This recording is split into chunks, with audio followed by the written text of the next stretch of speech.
My son became involved in the juvenile justice system shortly after his grandmother died in 1998. He was 13. He broke into a truck and stole a stereo with two older boys, and the judge said he had had enough and he sent him away to state secure care. And my son happened to end up in what the New York Times called the worst juvenile facility in the country, where there was rampant violence and abuse, neglect against kids. And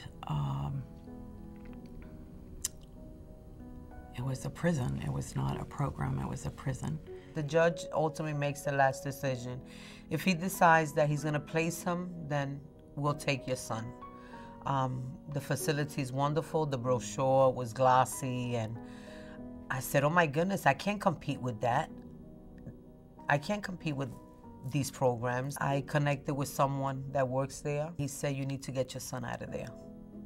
That is not a place for your son. You're not gonna have the same kid coming back to you. And he was right.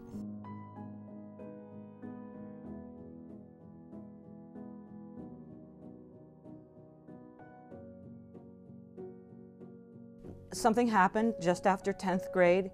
He and some of his friends were breaking into cars and taking iPods and whatever cash happened to be around. And Jamal ended up going to one of Virginia's youth prisons. We didn't know enough about the youth prison system to be as afraid as we should have been of it.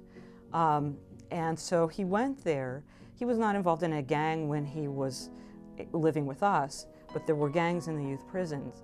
And he ended up getting attacked by two kids and beaten severely. And I said, well, just please tell him that we love him, but it was really hard on us to not be able to say that to him.